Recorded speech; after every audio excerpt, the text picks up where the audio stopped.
Hi guys, welcome back to my channel. Today I'm going to be talking about, is it good to start out in real estate as a part-time agent? Okay, so honestly, starting out as a part-time agent, which is definitely what I did, has been good and bad. Let's talk about the pros. So the pros for me are different things, in my opinion, of what I feel like it has helped me.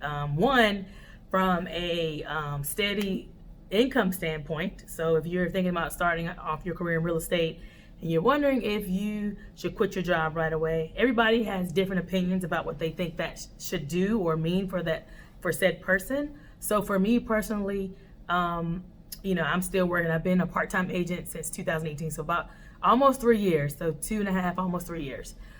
So for me personally, for income reasons, having steady income while I build my business, that is a pro. I also want to say, as far as having the income, if you're making sufficient money, you're able to buy things and purchase things with your steady income to help grow your business.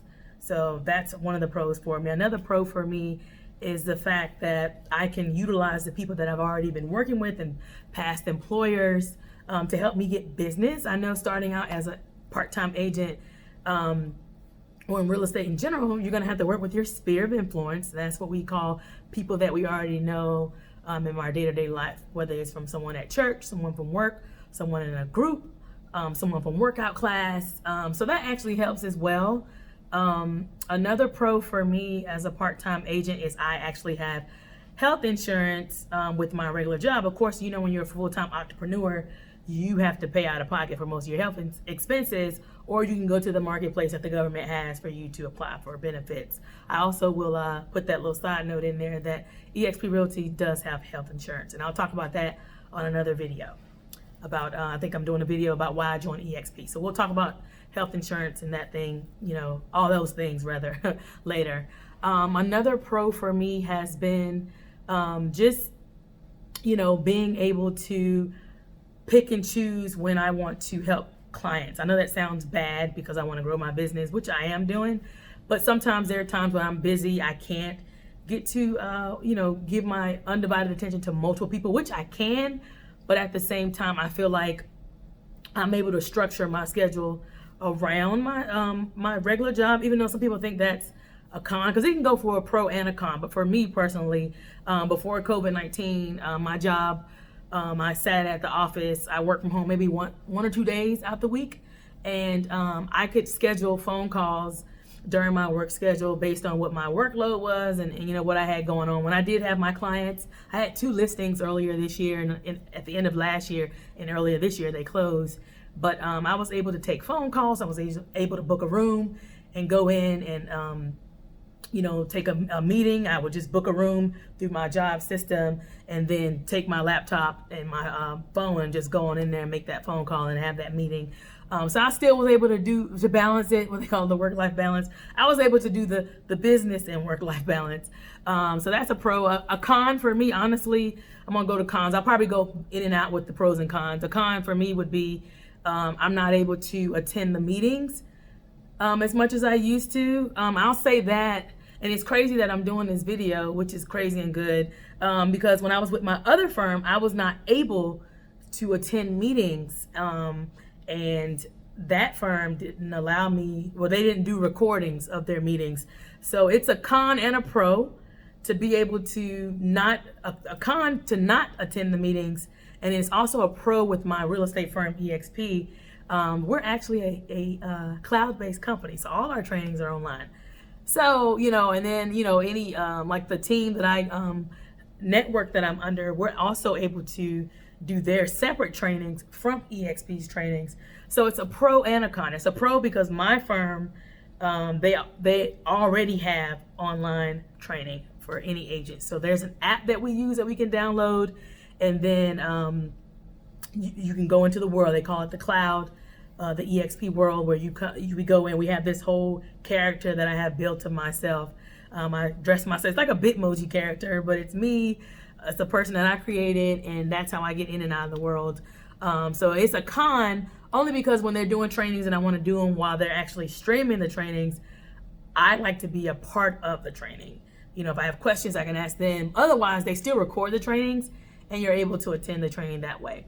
Another con at starting a part-time agent, you don't know how busy you're going to be. So there'll be times where you'll meet one person and what happens in the business is you start funneling, like you start getting multiple people, and you want to be able to give them your undivided attention and help them, because you got to remember, at the end of the day, it's your business. You still have to provide customer service. You still have to be different from most agents. A lot of agents, when they get busy, they don't have time, or it's hard to make time. Now, it's already hard making time as a fully employed person and trying to run a business on the side. You can do it. You just have to put your mind to it, use all your strength, be positive, and just know that it can happen. It's just you have to work a little extra harder to reassure your client. Because I'm upfront with my clients now. I do let them know that I have another job, but that I'm still available anytime they need me. I do set parameters for when, I take phone calls and things of that nature, and that actually helps me too. Another con would be whenever your client is ready to go look at a home, or if they want to schedule a consultation during the times that work for them and it doesn't work for you. So if I'm at my 9 to 5 and then you don't have a 9 to 5, or you took the day off and I don't have the day off, it's a con, because sometimes it's hard to get the scheduled appointment at the right time. And then, we all have to work around each other's schedule. And that can be a con sometimes. I know in real estate, since I've been in COVID and sitting at the house a lot, what I have been doing is making my phone calls in between my work schedule, and that has helped me a whole lot. It's not like I was when I was sitting at the job where I had to go on and book a room. I'm actually at my house. Like, I'm in my apartment right now. So yeah, I'm in my office. I'm in my loft, which is upstairs, and that's where I do, most of my business. I do take phone calls and walk around the house because I like to move and talk. So it actually helps me with speaking and not being nervous. And believe it or not, I do get nervous when I talk to people. As much as I talk and meet people and talk to random people, every now and again I get that notion. But just a quick tip: when you are on the phone with your clients and prospects, try to walk around and stand up, so it gives you more confidence. It changes your tone and how you talk. So that helps. Another con for me is let me see, what else have I had issues with? Honestly, sometimes I can't take phone calls. Sometimes I'll be in a meeting and I can't take phone calls. So it's typically it's what you make out of it. I do believe in the overall picture of being a realtor and running your own business. You have to be available for your clients. That's how you're going to be making money, and that's how you prove to your client that you're going to be the best realtor that you can be, and that you're going to service them at the end of the day. So it's pros and cons. I do feel like, when you make the decision to become a full-time agent, the best tips that I can give you, and I'm working on this myself, is having a cushion, meaning having enough savings in the bank. I always say in real estate, you gotta have your business going 3 months in advance. So like right now, we're getting ready to head to, I think we're almost at the end of Q3 in real estate world. And Q4 is getting ready to, come up, and that month's gonna approach, and it'll be toward, it'll happen the last 3 months of the end of the year. So I need to be, the business I'm doing right now should be preparing me for those months. So you always want to be 3 months ahead of the curve as far as your business goes. That's why it's important to prospect. That's why it's important to get on these phones. Facebook, thanks for dinging. Get on these phones and call people, because you have to build your business at the end of the day. That's how you build your business.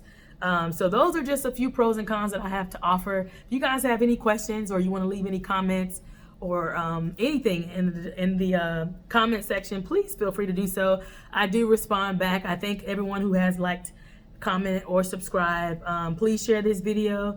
If you know any other agents that are thinking about, or not agents, but if you know anybody who's thinking about going to real estate school, or who's interested in joining a firm, please let me know. I'd be happy to speak with them and give them some tips and guidance on a more deeper level. But this is just my pros and cons in my mind of things based on my experience of what I thought about being a part-time agent. I am a part-time agent. I will continue to be a part-time agent until I'm ready to be full-time, which 2020 is my goal, is to be full-time agent. So I'm ready for that.